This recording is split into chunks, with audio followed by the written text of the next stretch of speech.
না, হবে না। এটাই আমাদের শেষ কথা। তো ইশরাক ভাই, আপনি এবং আপনার দল আসলে কি চাই? জনতার মেয়র বলা হয় আপনাকে। আপনার বাবার সম্মান ছিল বিএমপি বা বাংলাদেশের জনপ্রিয় একজন নেতাদের ভিতরে অন্যতম বর্তমান যুগে, কিন্তু তিনি মারা গেছেন। কিন্তু কথা হচ্ছে তার যে জনপ্রিয়তা ছিল, আপনি যা শুরু করছেন, তো তার সে জনপ্রিয়তা বা তার সে ফেমটাও তো আপনি হারাতে চলেছেন। আপনার দল বলতেছে একরকম, আপনি বলতেছে আর এক রকম। আপনার দল কোনোভাবেই এখন স্থায়ী নির্বাচন চায় না, এবারে আপনি নগর ভবন উঠতে চাচ্ছেন। তো আপনার যদি নগর ভবনে উঠতেই হবে, শপথ গ্রহণ করতে হবে, এতই যদি আপনার সেবা করতে চান, তা কেন আপনার নগর ভবন দরকার সেবা করার জন্য?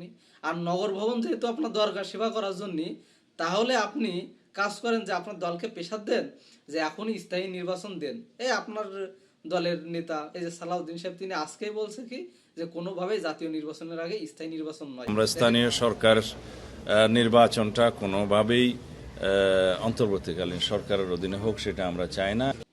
কেন ভাই, এটা কেন হবে? আপনি মেয়র হবেন, তাহলে আপনার দলকে বলেন যে আগে স্থায়ী নির্বাচন দিতে। একমাত্র বিএমপির জন্যই বর্তমানে স্থায়ী নির্বাচনটা আটকে আছে, তা নাহলে এতদিন বলতে গেলে স্থায়ী নির্বাচনের সব কার্যক্রম শুরু হয়ে যায়। আপনিও মেয়র হতে পারেন, আপনিও কি নগর ভবনে যে এই যে জনপ্রিয় জীবনের প্রতি যে একটা ভালোবাসা দিয়ে আসছেন না, এই ভালোবাসা আপনি দিতে পারতেন তাদের।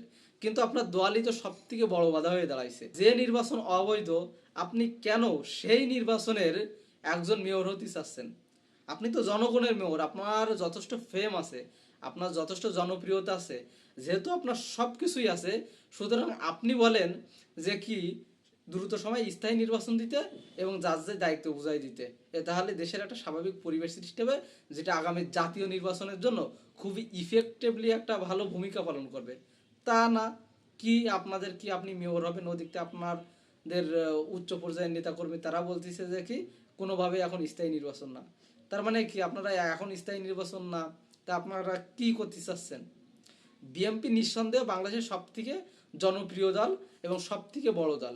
সো তাদের কাছ থেকে যদি আমরা মানুষ নিয়মিত এরকমভাবে যে জন আকাঙ্ক্ষা আছে, সেই জন আকাঙ্ক্ষার বিরুদ্ধে সবসময় যদি তাদের অবস্থান দেখি, তো ভাই এটা খুবই হতাশাজনক। মানে এটা বলে বোঝানো যাবে না যে এটা কত বড় হতাশাজনক। বিএনপির কাছ থেকে এরকম আশা আমরা কখনোই আশা করি না। এখন স্থায়ী নির্বাচন হলে আসলে সমস্যাটা কি? এখন তো স্থায়ী নির্বাচন হলে জিনিসটা আরো ভালো, যে নির্বাচনের ফিল্ডটা কেমন আমরা সেটা দেখতে পারবো, এবং আগামী জাতীয় নির্বাচনের জন্য এটা খুবই গুরুত্বপূর্ণ বা খুবই ভালো একটা কাজ দেবে। কিন্তু একমাত্র বিএনপির জন্যই আটকায় আছে। আর আপনি আবার এখন জোর করে ক্ষমতায় যাতে চাচ্ছেন যে আপনি মেয়র হবেন। সো ভাই, আমার কাছে কথা, আপনি এবং আপনার বিএনপি আপনার একটু ক্লিয়ার কাট কথা বলেন যে বাংলাদেশ নিয়ে আপনাদের ভবিষ্যতে পরিকল্পনা কি?